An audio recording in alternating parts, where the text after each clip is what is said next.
Hello hello, bienvenue pour cette nouvelle vidéo sur un sujet qui me tient particulièrement à cœur.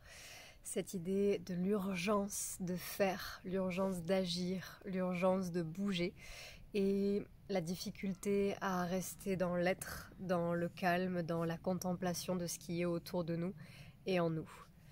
Il y a de multiples raisons qui peuvent expliquer cette tendance à vouloir être vraiment beaucoup plus vite dans l'action finalement dès qu'il n'y a rien qui se passe.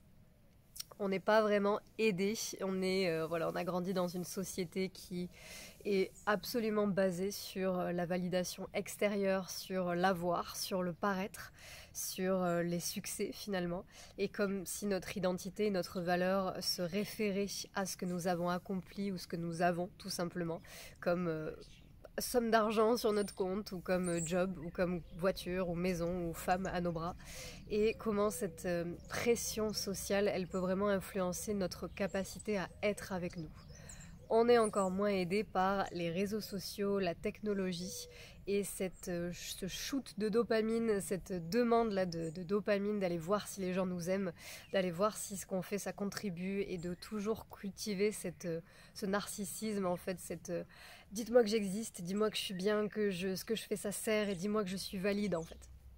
Et ça part avec beaucoup de compassion et d'humilité, d'un besoin d'être vu, d'être aimé, de sécurité aussi, d'appartenir à quelque chose. À part qu'aujourd'hui, on n'appartient plus à une communauté de 20 personnes dans une tribu. On appartient à une communauté de 9 milliards d'individus qui peuvent cliquer sur notre vidéo à tout moment depuis le monde entier en fait. Et ça peut bousculer notre repère, nos repères et notre conscience de nous-mêmes. Parce que du coup, on peut avoir la sensation d'être minuscule, d'être inutile, d'être rien, de ne pas exister.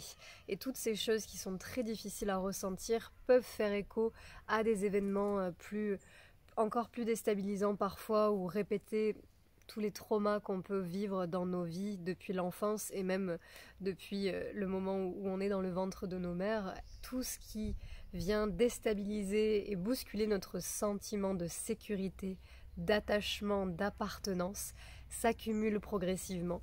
Et si aujourd'hui, à 27 ans, quand je me pose sur mon canapé et que, alors que je suis à la campagne et qu'il y a des super oiseaux autour de moi et qu'il y a la nature, pourquoi est-ce que je stresse en fait? Pourquoi est-ce que je sens là ma poitrine qui se serre et le besoin d'aller vite regarder sur Instagram si le dernier post que j'ai eu a eu du succès, ou vite aller faire la vaisselle, ou vite aller créer quelque chose?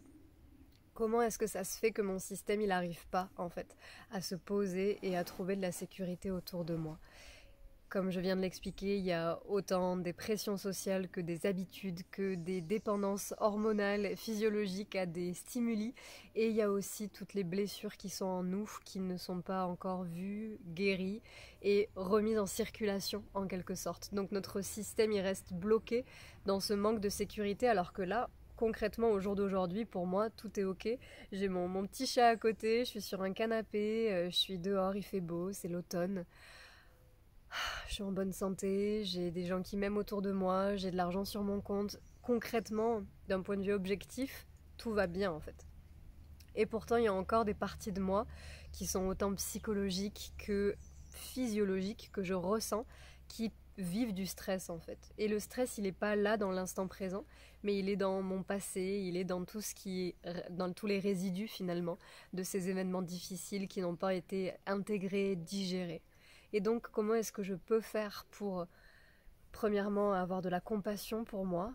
Pour moi, la connaissance, ça joue, de me dire, ah ouais, en fait, c'est parce que ça et ça, il y a plein de raisons qui font que j'en suis là, en fait, et que toutes ces parties de moi, elles ne trouvent pas encore ces îlots de sécurité, comme dit Peter Levine, ces petits îlots là à l'intérieur où on peut se réfugier, on peut se recroqueviller dans, j'en sais rien, dans l'image de nos poumons qui respirent et se rappeler que même si on est dans un moment de stress, on peut aussi faire l'expérience de cette vie qui circule.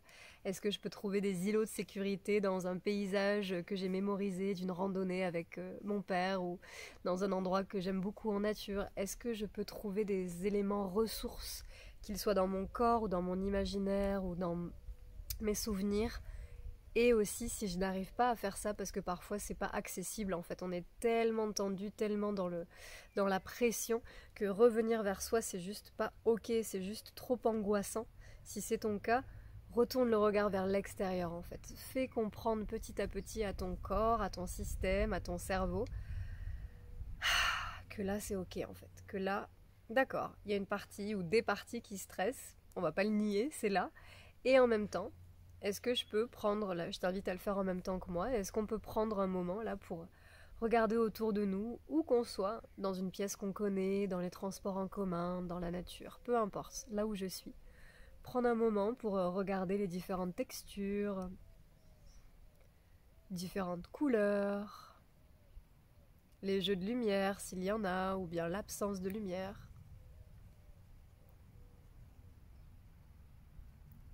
Les formes, les rythmes aussi, peut-être des choses qui bougent, du mouvement. Puis repérer quelque chose que tu trouves agréable, beau, joli, sans se demander pourquoi, juste quelque chose qui attire ton regard. Et vraiment la regarder, cette chose, la décrire là dans ta tête. Qu'est-ce que c'est ?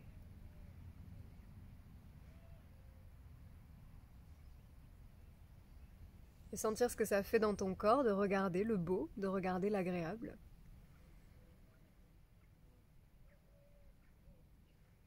Et on ne cherche pas à ressentir quoi que ce soit ici, juste à faire l'expérience de ce qu'on vit dans cette relation.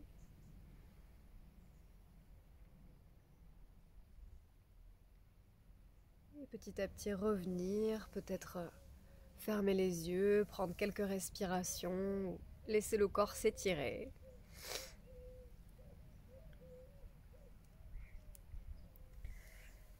Et se rappeler avec beaucoup de compassion que parfois, non, le système, il n'est pas capable encore aujourd'hui, là. Il n'a pas l'espace de trouver de la sécurité en nous. Et c'est ok, en fait, de ressentir ça. C'est stressant, c'est angoissant, c'est pas agréable, c'est clair. Je suis avec toi, je l'entends, je te comprends.